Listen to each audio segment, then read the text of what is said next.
welcome to CEO Insights. I'm Marilyn de Guzman with Investing News Network. We are at PDAC in Toronto and we're chatting with Ali Haji, President and CEO of Aranjin Resources. Hi Ali. Hi, how are you? Good to see you again. You as well. So tell us a bit more about the company and some updates on your priority projects. Of course. So Aranjin Resources is a copper-based explorer in Mongolia. Some may know that Mongolia is the home of big copper, which is our slogan for our company. Oyu Tolgoi, which is a Rio Tinto mine, operates in Mongolia, the third largest copper gold deposit anywhere in the world. We currently have two assets. So we have Sharga in the western part of the country that's shown very high promise from copper drilling so far. We've done about 2,200 meters. We also have an asset with a JV with Ion Energy, and that's at Bavayul. At that asset, we've seen a Gabbro-style deposit or an outcrop with very strong copper-nickel anomalies, essentially spanning about 2.5 by 2 kilometers. So it has a fair bit of potential, and we look forward to de-risking it further. Mm-hmm. So your projects are so close to China, and with China reopening, is there plans to focus on China, to look into China for the company? I think it would be silly to not do that, Yeah. given China today is the largest consumer of the vast majority of raw materials on the planet. And of course, our proximity to that country is one that cannot be ignored. If you look at Rio Tinto and their operations today, they ship concentrate over to the Chinese, and that's where it's smelted into copper cathode.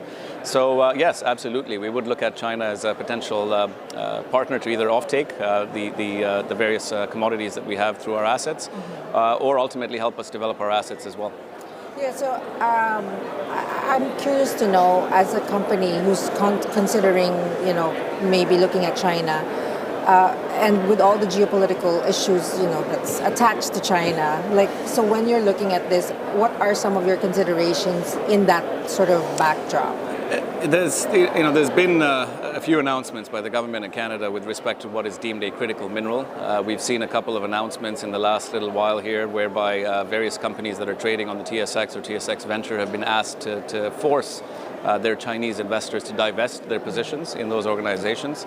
I think when you look at critical metals, you have to consider the jurisdiction that you're operating in. If your assets were in Canada, then of course they should be protected. However, you cannot stop essentially a consumption machine like China.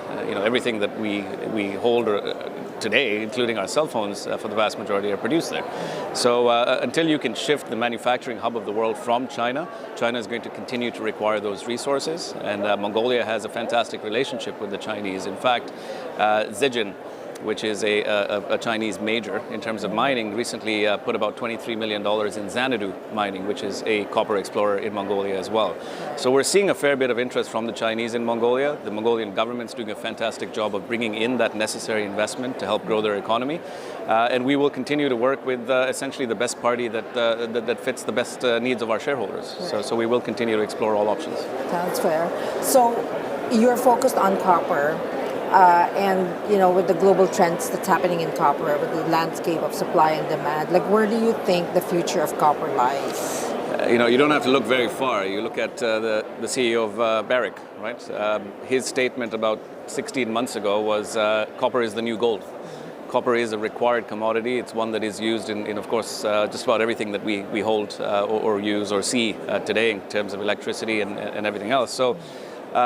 Copper is going to remain important. It's going to continue to have a fair bit of demand, and as you pointed out, in electric vehicles, a lot of wiring is involved there, and so you will require that copper. I'm not a market speculative individual, so I'm not going to tell you where the price will be, but I will tell you that demand will, of course, continue to rise. Mm-hmm. So what is your value proposition? There's so many companies that are into copper now, so what sets your company apart? I think what truly sets us apart is our jurisdiction to begin with. We are in the home of big copper. We do know that a world-class deposit by the name of Oyu Tolgoi exists in Mongolia. As a company and as a group, we have a track record of success in Mongolia. We've brought a gold company to production. My chairman was one of the founding individuals of Aranjin Resources in Brazil that ultimately sold to Oz Minerals for about $440 million in March 2018. So we do know copper. We have a seasoned exploration team. Being in Mongolia allows us to keep our costs low, and as you've rightly pointed out, the end consumer is rather close as well. So where we are as a company today in terms of our market cap, we are trading at massive discounts, and I think everybody that you talk to in the resource space will tell you they're undervalued, and that seems to be the theme of this conference and what has been been the market for the last 12 months or so.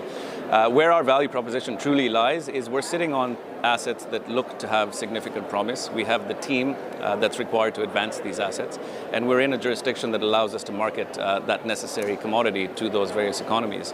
As a company today, we are about 270 million shares outstanding, so a very, very large number.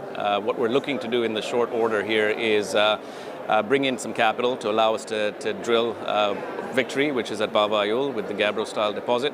And I think once we start putting drills on the ground following a TEM study and restating our news, we'll start to see a bit of a re-rate in our equity whereby our valuation adds up to our assets. Yeah, and you also have, you've entered into a partnership, joint venture with Ion Energy. Can you talk a bit more about that? And of course. What does that mean for your company? Yeah, when you look at Mongolia, a country that Ion Energy is in, and of course Aranjin is in as well, both these assets or both these companies cover lithium, copper and nickel, and that's essentially what you require for the clean green energy revolution. So when we were drilling Baba Ayul at Ion's property, we found some copper-nickel anomalies that were rather exciting, and that prompted us to build this joint venture, which ultimately allows Ion Energy to monetize copper-nickel found on its assets, and on the flip side, if we were to find lithium on Aranjin's assets, we would be able to monetize that as well. So it's first of its kind. It's rarely, in fact, it's never been done on the TSX. So it's the first of its kind JV, and I think it allows us to not only keep costs low. In fact, I'm the CEO of both companies, as you know, but we have some overlap there in terms of technical expertise, and it allows us to operate in a rather lean manner and really capitalize or unearth the value proposition for both companies. Mm-hmm. So in terms of a growth strategy, what's your growth strategy in the context of this global transition to clean energy? I think, let's focus on the assets we have. It's important to do one thing and one thing well. And the reason I say that is, Aranjin has assets that are showing significant promise. So let us focus on the two assets that we have today. Let's figure out exactly what we're sitting on. We believe it to be rather exciting, and then look at a potential growth strategy. But for now, keep our head down, raise the capital necessary to really get work done on Aranjin, and we'll hope to announce something in terms of that capital raise here in short order. Yeah. So what does 2023 look like for the 23 for Aranjin is a capital raise, absolutely. Once that's done, we will do a TEM study on Victory. We will turn drills at Sharga, and the plan would be to eventually start drilling on Victory as well. So a fair bit of exploration, but we will be announcing that capital raise, so stay tuned for that. Oh, we will, and we'll love to have you again next time for some updates on the company. Thank you very much. Thanks for joining us today. Of course. Okay. And thank you for watching. Join us again next time for another engaging conversation on CEO Insights.